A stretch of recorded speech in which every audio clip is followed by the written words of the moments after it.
Not so bad inside, just needs a little cleaning, but fan is bad. Shake it, the bearing's all wavy, so when it spins, it's gonna cause a lot of vibration, and you're gonna hear like a lot of weird sounds coming out of this thing. Luckily, I got a replacement here. Shake this thing, you see, not a single rattle. It just uses a 12-volt little fan here. These are common on computers. I saved this from another project I had, and I had already stuck, I had 2 of these, and I stuck another one in another project I did. So hence why I don't throw away anything, because I know it'll come in handy. So I'm gonna go ahead and replace the fan, just clean up the insides, because I mean it's working fine. And this is the original power supply for dynamos, because it has a switch here on the side. So whatever you can do is, I would say, even if you get a newer power supply like this, just put the insides of this in there and then wire it up for the switch again.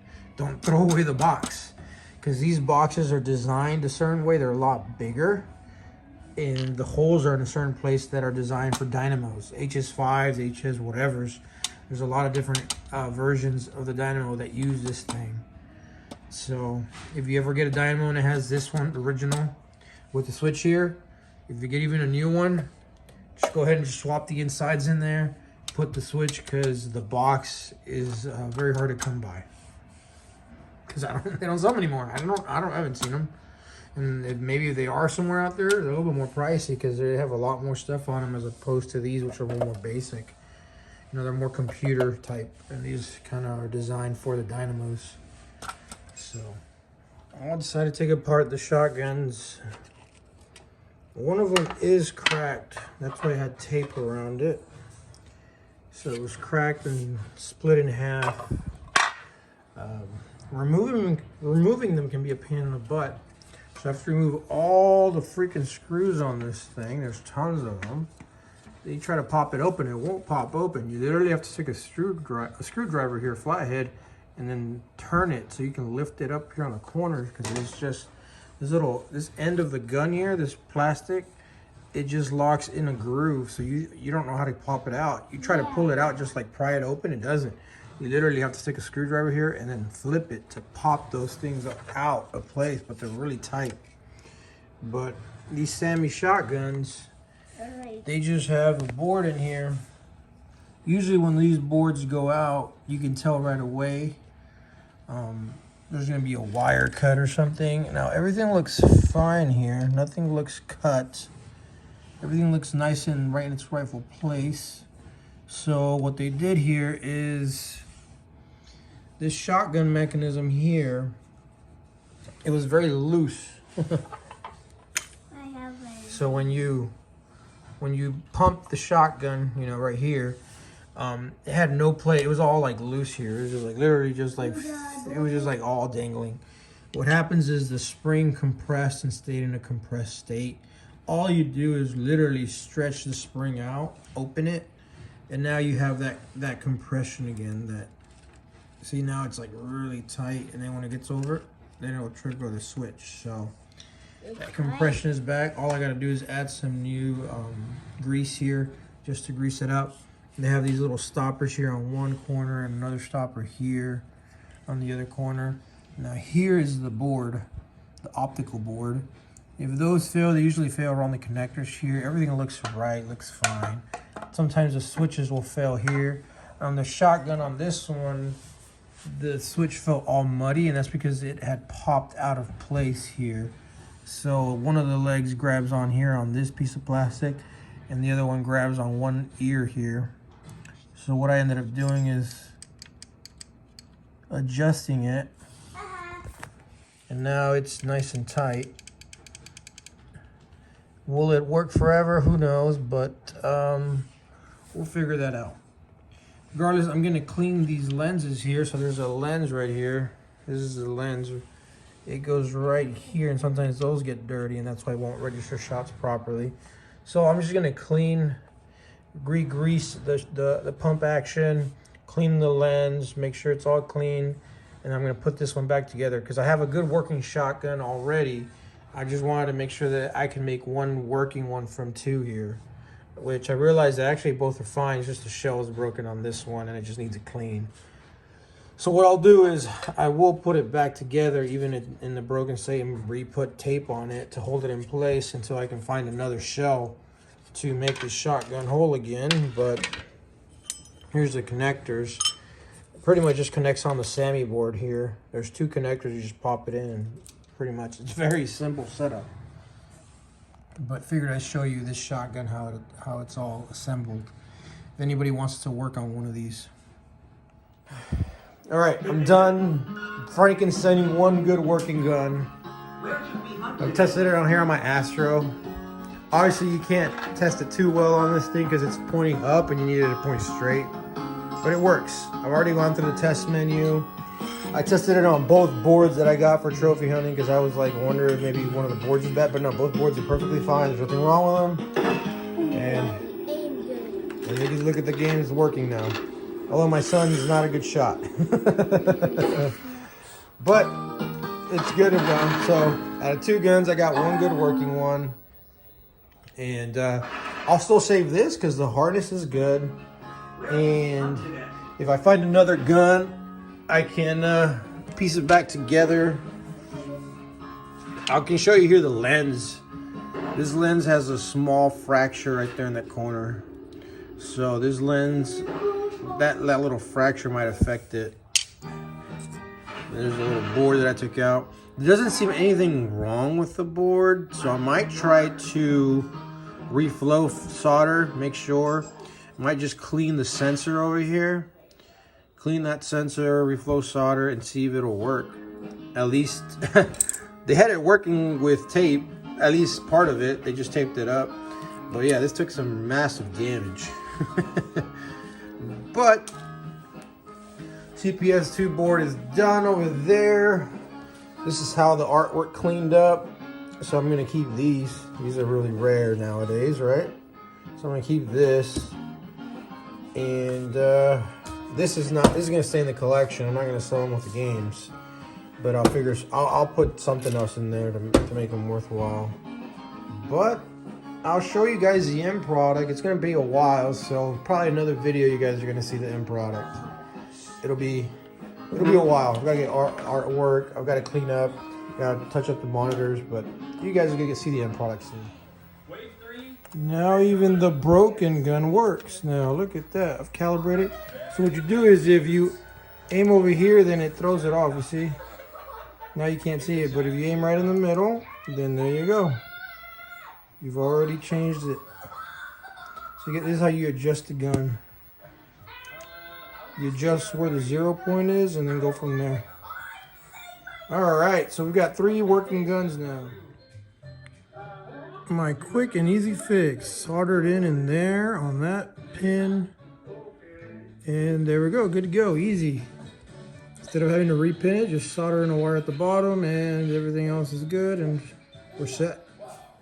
Quick little update. So I know what's wrong with the other board. It was the harness. One of these is not grabbing on anymore. So what I'm going to do is I'm going to solder this wire directly down here to the board, and I'll fix the problem. That's the easiest way to do it. Because I don't want to figure out how to crimp and all that. I don't have the tools, so I just solder it to the pin down here, and I'm done. Well, I got this delivered in the mail. This laminate, it's rough, but it is going to be my Street Fighter Alpha 2 control panel. It barely fit. Bought it online. You can see here where it barely fit. But I fit it flush. Kind of just MacGyvered it really quick. And it worked out. My X-Acto knife, everything cut out, worked well. All these buttons I had already washed and cleaned out like months ago. So all these parts are fresh and clean. But let's see how this goes.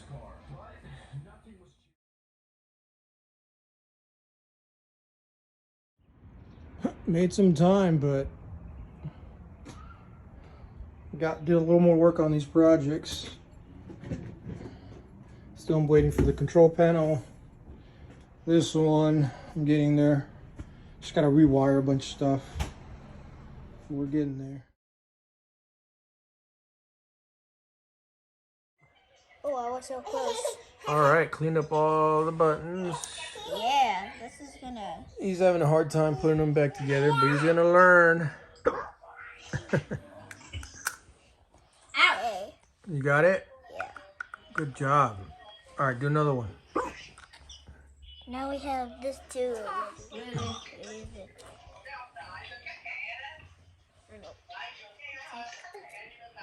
Got it. Oh!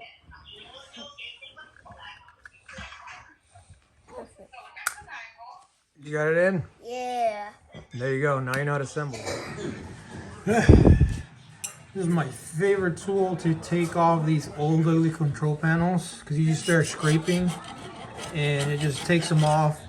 I use a mallet to kind of hammer it in and it'll get it off in good chunks. Then I go over it with Goo Gone and isopropyl alcohol to kind of get this cleaned up and ready for paint. Because I'll paint it black and then from there I can apply my my artwork to it. But this was a Tekken conversion, as you can see, with like an earlier Tekken version. It had these buttons covered up. But so gunky. Gotta get all of the filth and stuff off. Okay, one almost down. This was done over an evening that I had some spare time. I still got to sand it because there's still some of that adhesive layer stuck on there. You can see it. It's very difficult to get that stuff off. The original stuff is just stuck on really good, but almost there. Just got to sand it very well to get it smoothed out. Although I did find out something interesting, that this is from the HS9 and it is about an inch shorter, you can see there. And this is the HS5 control panel, very common control panel. They're not compatible, so I bought two of these thinking I can put them on both. This will not work. It's an inch shorter, so the holes will not line up. But regardless, I just got this shipped out and finally got it. Took 2 weeks to get it. This is a textured laminate. Very good on, you know, damage. You're not gonna rough it off unless you really want to like stab at it. This is the original. The originals are actually not textured. They're smooth. But what happens with these over time, they start to yellow. And I mean, we're going on, what, 30 years already? So yeah, it's time to change this original. It had been tearing in certain spots already. So let's go ahead and do that. I use a scalpel, I use whatever knife, whatever I can do, just take it off. It is not fun, but you got to do it. Okay, for this one, I gave up. I gave up with the standard method. I went to Lowe's. I got me one of these heat guns.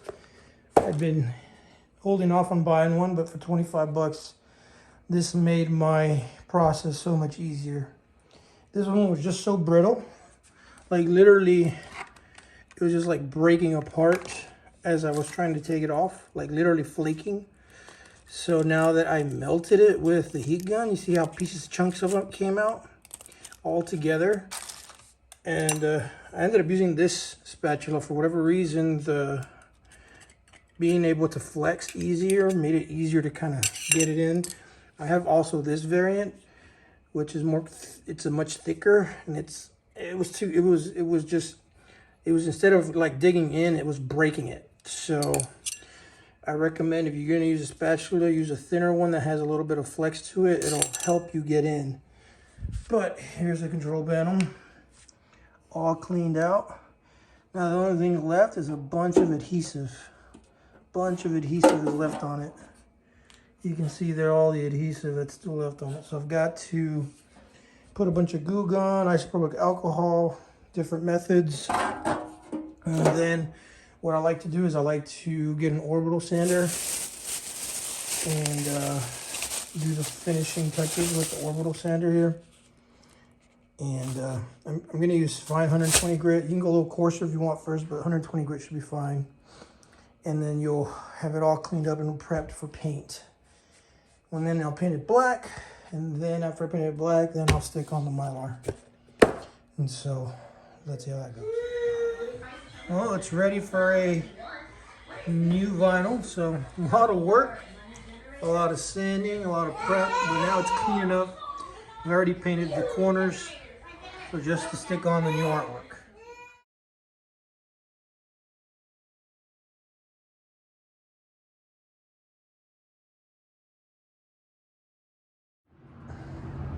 All right, we've got to work on the coin door. The coin door is really ugly, really rusty.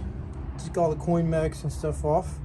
If you want to get these stickers that were on the arcade cabinets, you know, showing that they were allowed to be used in arcades before, I like to use just isopropyl alcohol. You can see there that I just applied a lot generously, and it's slowly starting to come off already. So that's my way of doing it. And I did it already on the arcade cabinets as well. You see it kind of turns into like this pasty substance. So let me go ahead and get this sanded out and cleaned up.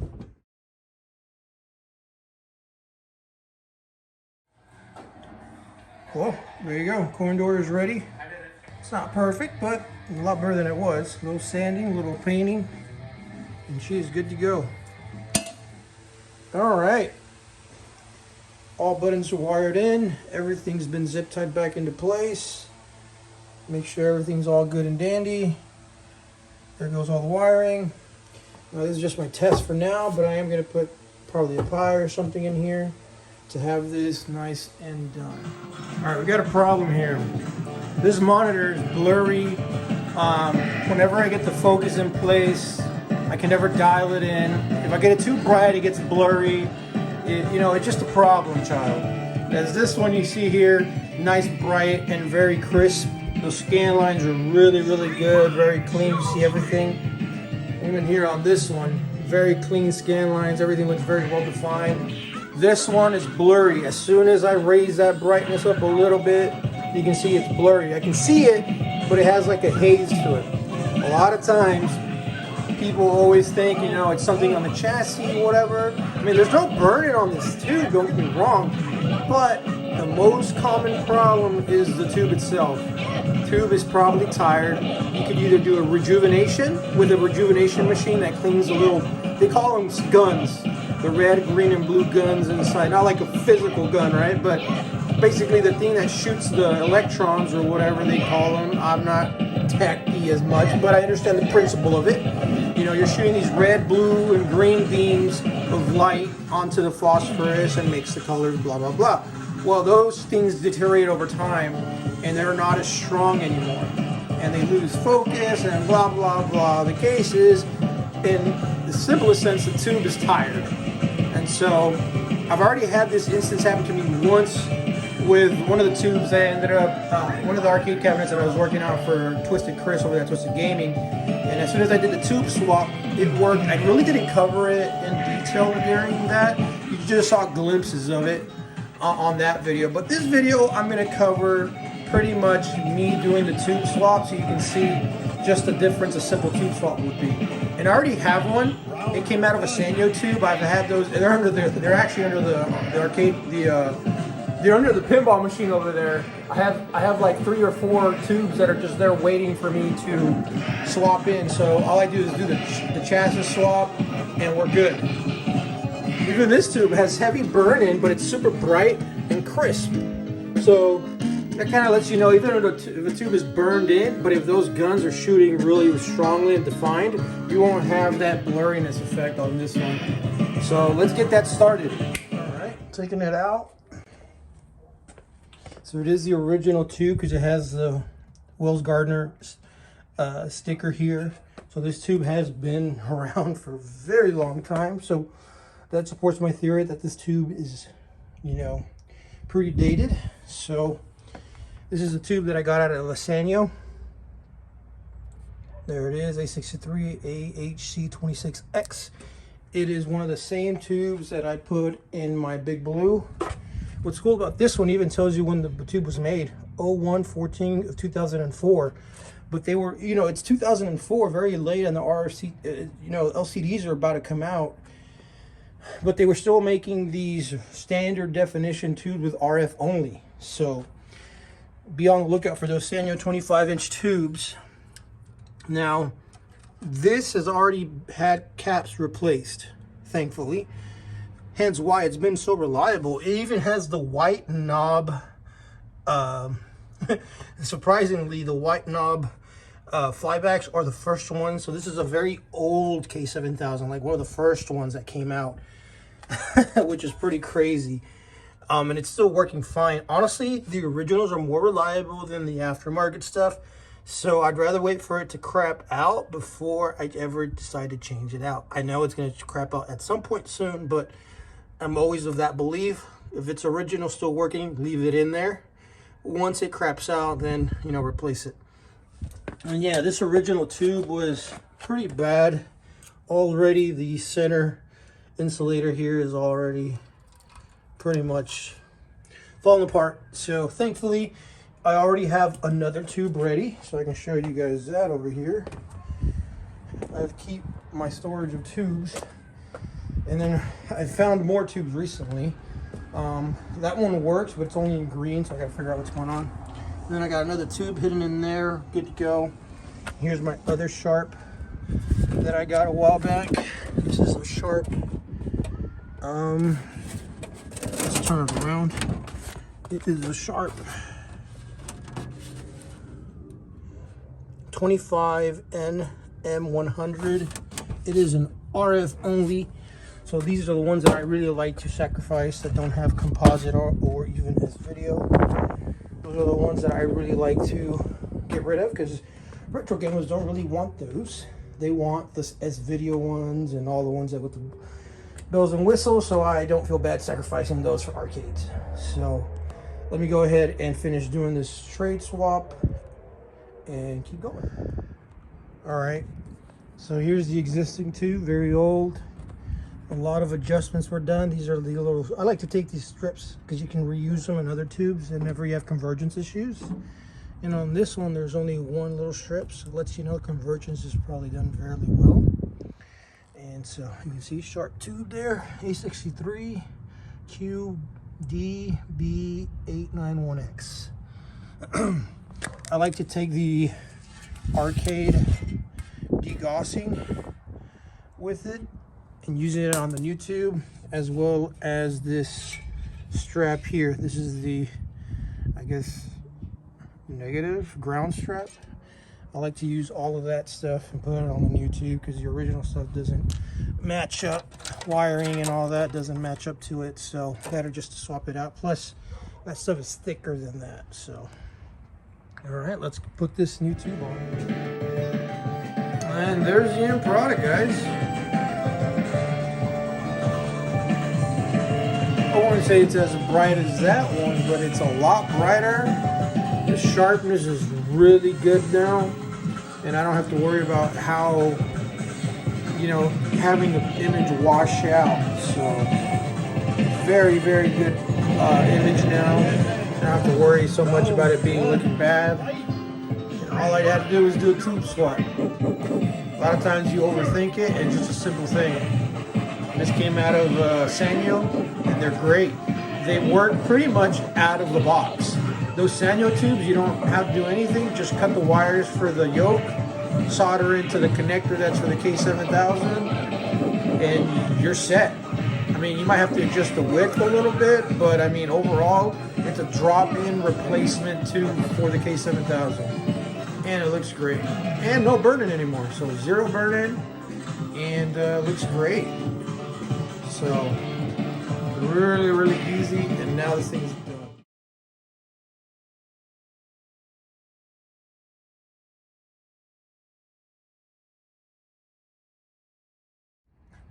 All right, so that black paint is gone.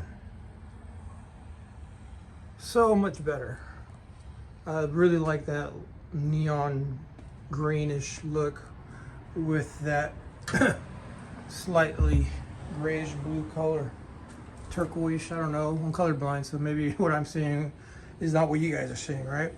Now, I do know why they painted it, because this side has a bunch of graffiti drawn on it, but the citrus strip will actually remove that graffiti as well. So what I do is I apply it in large batches, and then you can see here it starts to bubble up, and that's when it's ready to scrape off. I just grab a random credit card to scrape it off, but it is coming along nicely.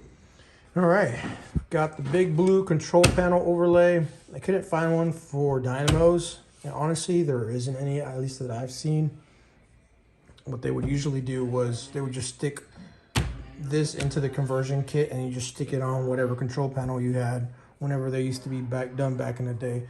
And then they would usually provide you stickers that you would stick on wherever the holes were made. That way you can line them up with the holes on here for the stickers, which I don't have the stickers, don't care for them anyways. But I'm going to try to line up this top line with this crease right here so that way I have enough overlap so I can roll on the back and adhere properly on the back. And as far as where the artwork ends on the bottom half here, doesn't really matter because you're not really going to see that. You mostly are going to notice this right here in the top. So let's go ahead and stick it on. I'll show you the end product.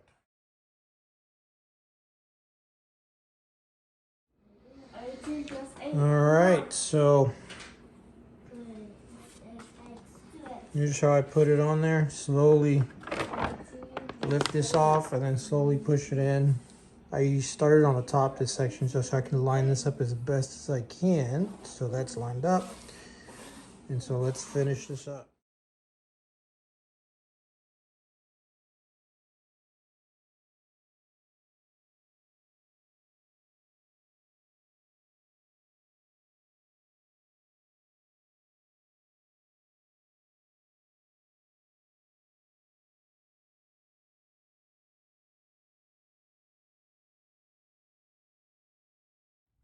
All right, guys, finishing up this, but we've got to fix the control panel issues that we got here. So here's player 2 side, player 1 side. I've kind of wired up. So Japanese JAMA harness usually will only have 3 buttons, and then the kick harness will be for all the kick buttons. That's usually how it works. There's not enough pins on there, although there is a JAMA Plus that will work, but this original hardware can't work on that, right? So regardless, I've got an issue here. I am missing a switch 3 for punch on this side, on the player 1 side. So there's 7 switches on there now, and then the ground. And so I'm missing it from factory. You can see there it's clearly missing. So I ended up following the loom here, found this red wire. Quick way to tell is this is player 2 side. You can see there it says switch 3, player 2. On the reverse side will be player 1, which is a red wire. So I ended up just following down, doing bit continuity to make sure it is the right wire. So I'm just going to splice that in there, ran down to my switch, and I've got that fixed. And then finally, I can drop in the CPS2 kick harness to get this thing done. So let's go. All right, guys, we are done with the dynamos. So I've gone with a super turbo theme for the HS9, and I just think it looks really good with it. I love this marquee because it has the new Challengers actually on there, so it looks really good. I went with the green tea molding. I think it fits Super Turbo really well with that light greenish. I've got Super Turbo running in there. And then new control panel. This is actually for a big blue, but I just cut it and it fits on the dynamos. So works perfectly fine for that. I know you're going to miss some of the characters, but whatever. I think it fits the aesthetic really well. Lining that control panel to be perfect was a pain. Very slow process, but I got it done. And then X-Acto knife cutting everything, making sure everything's nice and flush. Removing the original adhesive was a big pain in the butt, but I did it. I put all new artwork on all of them, right?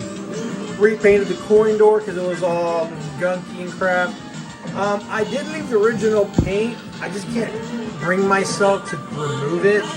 I don't know. I just want to keep it a survivor as far as the original aesthetic of it. This did come from a laundry mat, so it's actually in pretty good shape considering that. I just need to cover the holes here. I'm thinking either put a screw or put an actual start button or coin button there. So I'll probably do that later on. Not a big deal. But I figured I'd just show the finished product almost. Can't forget about trophy hunting. Dialed in the monitor, got the controllers fixed, and that was super quick fix and best 125 bucks I've spent. Works fine, zero issue. Put it in a new light as well, light fixture. These are all running on LED light fixtures. Of course, I ended up doing another Champion Edition Dynamo. And this one was already a Champion Edition, but it was missing some of the artwork for it. This was really bad shape. I've got a new one. These are all like texture control panels. So technically you don't need to put any of the acrylic over it. It'll survive more than the original. The original is smooth and easy to scratch, but this stuff is pretty tough, so it's pretty good to have. And then, I mean, I didn't do too much to this one other than fix the control panel, put an actual light fixture. So I had a Sega cabinet that I took apart and destroyed because nobody wanted it, and so I had to get rid of it. Couldn't keep it outside forever, so I had to destroy it. I mean, it didn't have anything, it was just a shell, but I ended up keeping that light fixture and cutting it to size to fit in this one because this one did not have one. So now part of the Sega cabinet's in there as a light fixture for this one, and it's all LED as well. But turned out really, really nice. I went with the red T-molding just because I wanted to kind of, I didn't want to do both two blues. I mean, technically you can go red or blue on this thing, but I ended up going with the red on it. And then last but certainly not least, I ended up going with like a MV Marvel vs. Capcom style control panel. This one is the thickest of all of these. Technically this one and this one are from the same guy on eBay. He has the best prices, but if you get from him, just be prepared to wait 2 weeks from him. Because I ordered twice from him, and both times he was waiting till the 7th day to ship out. Maybe he's busy, I don't know. But just be aware, there is a seller on eBay that sells this for really good prices. And this one I got from a different vendor, but the material's a little bit thicker, so it was a little bit harder to work with, especially up here, kind of lining everything up. But it turned out really nice. I really like it. Really good, really thick material. And then I ended up getting a marquee. I'm not as happy with this marquee, but it is good. Don't get me wrong. It's just a little bit too much pixelation. I think they needed to clean up a little bit of the, but it'll do fine. I mean, it doesn't really bother me too much. But regardless, I went with the blue T-molding, and turned out really, really well. So I am done with 3 more of these. Well, 4 technically, 4 cabinets, but that turned out really, really well. And of course, I've still got my Super Turbo Big Blue over here chilling. I'm just kind of letting it sit here for a while. But yeah, it's turned out really, really cool.